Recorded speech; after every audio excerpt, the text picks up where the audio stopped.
C'est quoi le meilleur angle? Ah, c'est celui-là. Quoique j'ai le soleil dans les yeux, hein. Je vais me bouger un petit peu.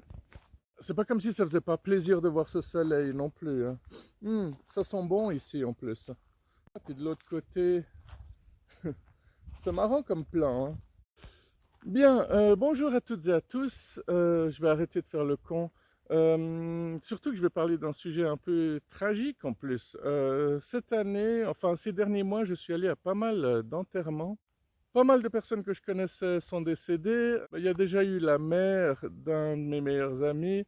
Ensuite, quelques temps plus tard, j'ai essayé de reprendre contact avec un ancien musicien avec qui j'avais joué. Et il m'a annoncé que notre guitariste était aussi parti. Alors, je ne savais pas du tout qu'il avait une maladie grave. Ouais. Ah, c'est toujours terrible de l'apprendre après coup, hein. Puis après, il y a eu une femme assez âgée que je considérais comme une vraie tante qui est aussi partie, mais elle avait voilà, un sérieux Alzheimer. Alors voilà, je vais peut-être dire des trucs pas très sympas et probablement surprenants, mais voilà, j'ai loupé l'enterrement du musicien, je l'ai su trop tard. Par contre, je suis allé à un enterrement avec plein de Suisses et un enterrement avec plein d'Afghans. Et je me suis dit, c'est quand même fou parce que le mariage suisse est quand même nettement plus civilisé. Parce que même en recroisant deux, trois personnes avec qui je m'étais brouillé, bah, ils ont fait comme si de rien n'était, ils m'ont quand même salué poliment, et c'est comme ça que ça devrait être en fait. Tandis que quand je suis allé à l'enterrement afghan, donc musulman, j'ai dû préparer un peu des cartouches, un peu de la défense, parce que je sais très bien que quand je vais là-bas, il y a toujours des gens qui vont me dire pourquoi tu as grossi, pourquoi tu bosses pas, nanani, nanana. Il y a des personnes à qui j'en ai déjà parlé et qui m'ont dit ah, vous réglez vos comptes lors des enterrements? Et puis j'ai répondu bah, nous, on règle nos comptes n'importe quand. Donc quand je dis que j'avais préparé des munitions, ben, les personnes, par exemple, qui s'apprêtaient à me dire pourquoi tu as grossi, je m'apprêtais à leur dire et toi, pourquoi tu es aussi maigre? T'es sûr que t'as pas un cancer par hasard? Alors, c'est terrible, je sais, on ne devrait pas avoir à préparer ce genre de phrases. Par contre, ce qui est assez positif, c'est que généralement, quand je prépare ce genre de défense, je n'ai pas besoin de les utiliser. D'ailleurs, je vais vous raconter une petite histoire après vous avoir dit ceci. Mais c'est vrai que chaque fois que je vais à un enterrement afghan, musulman, il y a toujours l'imam qui commence à dire ces grandes phrases du style voilà, tous ceux qui sont sur terre n'iront pas forcément au paradis, il faut quand même avoir cru en Dieu au plus profondément de son cœur. Ce genre de speech qui à chaque fois me saoule, qui me sort par les trous du nez, des yeux partout, quoi. Je me souviens qu'une fois j'avais un oncle qui a commencé à faire comme ça alors qu'il se trouvait derrière l'imam et ça m'a fait plaisir. Je me suis dit ah c'est cool parce que des personnes qui sont censées être religieux extrémistes, mais qui, tu les vois petit à petit s'ouvrir l'esprit, et puis c'est beau, c'est beau. Alors voici la petite histoire que je voulais vous raconter. Quand je travaillais en station-service, il y avait parmi mes clients un mec qui me mitraillait tout le temps du regard. Quand il arrivait, il me regardait vraiment du coin de l'œil et on voyait qu'il avait même pas envie de me voir.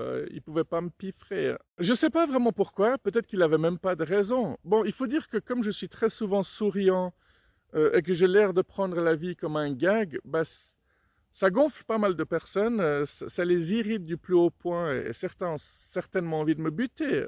On sait que les êtres humains, ils se butent pour tout et n'importe quoi de toute manière. Un jour, ce monsieur était dans la station-service, il n'y avait que lui et moi. Il regardait un peu la nourriture, les gondoles, et puis je lui ai simplement demandé est-ce que vous avez besoin d'un coup de main? Et puis il m'a dit, non monsieur, je suis assez grand pour me débrouiller tout seul. Je me suis dit, wow, ok. Jusqu'au jour où bah, j'ai préparé une cartouche, une munition, une défense, ou plutôt une attaque, hein, parce qu'il est arrivé à ma caisse, toujours en tirant la gueule comme d'habitude.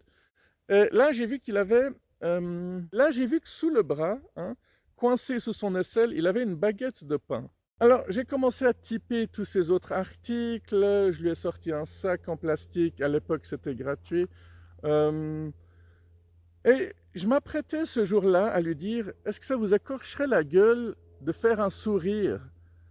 Et en fait, au lieu de lui dire ça, je lui ai dit, la baguette que vous avez sous le bras, là, je vous l'offre. Et là, il s'est passé quelque chose de très spécial parce que tout à coup, j'ai vu son visage s'illuminer. Et pour la première fois, j'ai vu ses sourcils se défroncer. Et puis, à partir de ce jour-là, il a toujours été très agréable avec moi.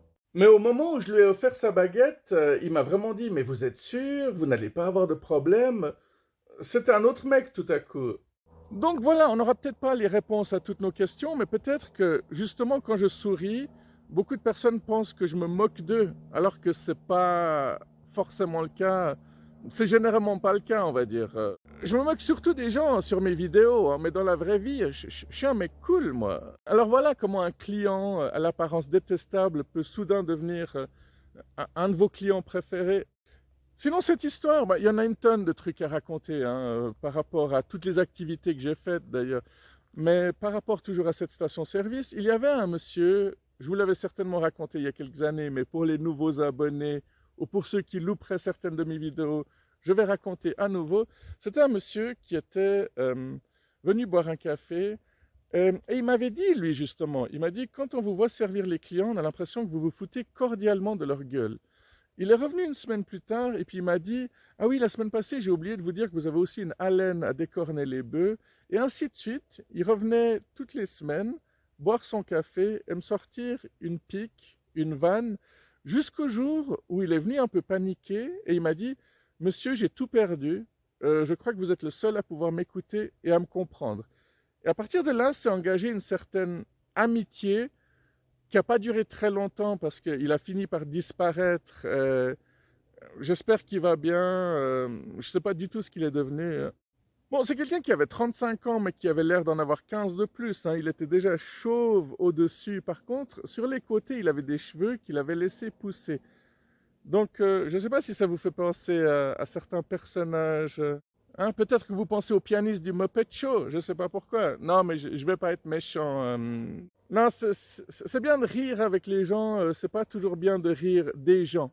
Euh, Surtout si ce ne sont que des âmes égarées, perdues, qui cherchent simplement leur voie et leur chemin. On a tous été dans cette situation une fois ou l'autre, on a tous besoin de temps en temps que quelqu'un nous tende la main.